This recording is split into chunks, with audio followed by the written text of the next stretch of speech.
Docteur Perrier, je suis hépatogastro-entérologue et cancérologue digestif, et j'ai en charge la chefferie de service du secteur d'oncologie médicale de l'hôpital Saint-Joseph.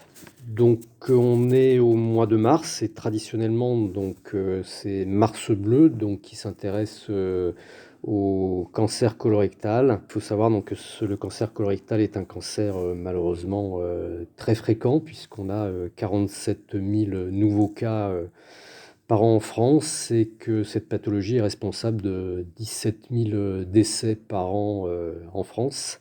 Et on a quand même la possibilité d'assurer un dépistage qui est maintenant très bien organisé depuis plus d'une dizaine d'années en France, mais également en Europe. Il faut bien savoir que le cancer colorectal, comme la plupart des cancers, c'est des cancers qui apparaissent de façon très insidieuse. Vous pouvez tout à fait imaginer que si on fait le parallèle avec d'autres cancers, le cancer du sein, on ne va pas le diagnostiquer quand on a une grosse masse tumorale au niveau du sein. Heureusement, on arrive à faire des mammographies préalablement et faire des diagnostics précoces. Pour la prostate, qui est également un cancer fréquent, donc chez l'homme, on a la possibilité de faire des dosages assez simples, biologiques, avec un taux qui s'appelle le PSA. Donc là aussi, c'est pas parce qu'on va avoir mal au niveau du pelvis qu'on va diagnostiquer un cancer de prostate. Ce sera beaucoup plus précoce grâce à tous ces dépistages. Alors si on revient donc sur le sujet Mars bleu, le cancer colorectal, on a donc la possibilité, par rapport à la fréquence que je vous ai expliqué, que je vous ai donné tout à l'heure, de réaliser chez les gens qui ont non pas un risque faible, donc du coup un risque moyen, un test de dépistage, un test immunologique qui est un test de recherche de sang occulte dans les selles. C'est le test qui s'appelait antérieurement hémocculte, qui était un petit peu plus difficile à faire puisqu'il fallait faire des prélèvements de sel sur 3 jours. Et aujourd'hui, c'est quand même beaucoup plus simple puisqu'un seul prélèvement est requis pour ce dépistage. Donc ce dépistage est proposé à toute la population française à partir de l'âge de 50 ans, et ce jusqu'à 74 ans, tous les 2 ans. C'est un test qui est toujours un peu difficile à accepter pour les patients, même s'il est relativement simple, ce qui pose véritablement un problème, puisque la compliance n'est malheureusement pas au rendez-vous. Il faut bien avoir à l'esprit que si on voulait gagner des dizaines de milliers de vies, il faudrait qu'on ait une compliance de l'ordre de 50%. Et aujourd'hui, malheureusement, on n'est qu'à 30% de compliance, bien loin de ce qui peut se faire dans d'autres pays. Alors les champions d'Europe, c'est les Pays-Bas, puisqu'ils sont à pratiquement 66% de compliance, donc ce qui est quand même plutôt bien. Et même les Italiens sont à près de 50%, donc ils sont nettement meilleurs que nous. Nous, on est globalement à 30%. Il y a eu une baisse avec la période Covid.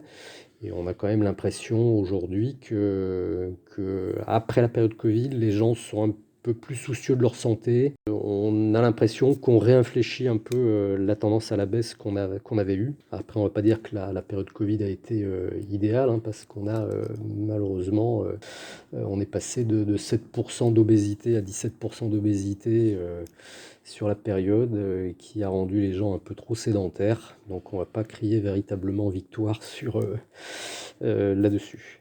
Alors le test FIT, donc c'est facile, c'est 50-74 ans, il faut vraiment le faire tous les 2 ans, parce que si jamais il a été négatif une fois, 2 ans après, on peut quand même récupérer les choses. Et si je mets donc ma casquette de gastro-entérologue en avant, quand on reçoit un patient qui a eu un test FIT positif, c'est très très très rentable, parce que je dirais que normalement on doit attendre 50% de risque de trouver un polype à un stade précoce qu'on peut enlever. Et moi j'ai l'impression que sur toutes les coloscopies que je fais, pratiquement 8 fois sur 10, on va trouver quelque chose. Et on va trouver quelque chose qui est globalement un polype relativement important de 10 à 20 mm, mais qu'on va pouvoir enlever précocement, et on va éviter à ces patients d'avoir un cancer à un stade plus élevé, donc c'est quand même très très rentable. Alors justement, donc je parle de coloscopie, il faut bien avoir à l'esprit qu'il y a des patients qui vont plutôt avoir l'obligation de passer directement à la coloscopie, c'est-à-dire qu'il y a des patients qui ont un risque élevé. Je vous ai dit que les patients en général donc, ont déjà un risque moyen, hein, c'est la population générale, mais il y a des patients qui ont des risques élevés.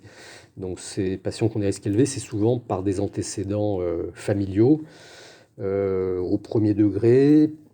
Plus ils sont nombreux, plus le risque augmente, hein, par 2, par 3, voire par 10 pour certaines familles qui ont véritablement des histoires familiales de cancers colorectaux.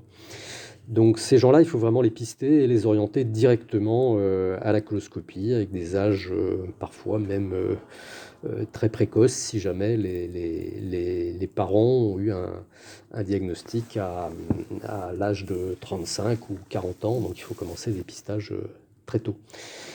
Donc ça représente, je dirais, 20% de la population qu'il faut orienter directement sur la coloscopie. De la même façon, je dirais que des patients qui ont des symptômes un peu inquiétants, avec des troubles du transit, un transit qui se modifie, des douleurs, des saignements dans les selles, une fatigue inexpliquée, il faut probablement aussi les orienter directement sur la réalisation d'une coloscopie par un gastro-entérologue. Alors après, si on revient aussi sur le test FIT, bon, la période, donc 50-74 ans, aux États-Unis, ils ont avancé le dépistage à 45 ans. Et comme l'incidence augmente et l'espérance de vie aussi, on peut se poser la question de savoir s'il ne faut pas augmenter pour aller jusqu'à 80 ans. Voilà, donc ça c'est un peu dans les tuyaux et dans les réflexions. Donc tout ça c'est bien évidemment primordial parce que si on ne se fait pas dépister, il y a trop de patients qui ne se font pas dépister, hein. Je vous disais que la compliance était quand même relativement faible, on va se retrouver sur des diagnostics beaucoup plus avancés puisque le cancer étant très insidieux, il s'installe tranquillement. Quand les symptômes graves arrivent, souvent on peut avoir déjà des très grosses tumeurs qui peuvent s'occlure, se perforer ou entraîner donc ce qu'on appelle des métastases avec une atteinte ganglionnaire de proximité, mais aussi sur d'autres viscères comme le foie ou le poumon. Et donc là, c'est des prises en charge beaucoup plus lourdes.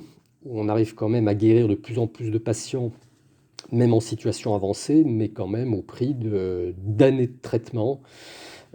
Chirurgie multiple, chimiothérapie, immunothérapie pour certains, mais avec parfois donc des prises en charge qui peuvent se prolonger et même des pathologies qui vont se chroniciser avec la nécessité de faire des chimiothérapies entre guillemets à vie. Voilà, donc je crois que le message véritablement à faire passer, c'est au niveau prévention, donc déjà de faire tout ce qu'il faut pour éviter d'avoir un problème, donc avoir une bonne hygiène de vie. Une bonne hygiène de vie, c'est pas trop de viande rouge, plutôt un régime fibré, calcium, vitamine D, activité physique, pas de tabac, peu d'alcool. Voilà, puisqu'on a montré aussi qu'il y avait un impact de l'alcool sur cette pathologie. Donc l'activité physique adaptée, effectivement, là aussi a montré un énorme bénéfice, d'une part en termes de prévention, mais également dans des programmes post-thérapeutiques, où après un traitement chirurgical d'un cancer du côlon, on a montré qu'il y avait un véritable bénéfice, pas autant qu'un traitement chimiothérapie adjuvant, mais enfin un bénéfice certain de l'activité physique.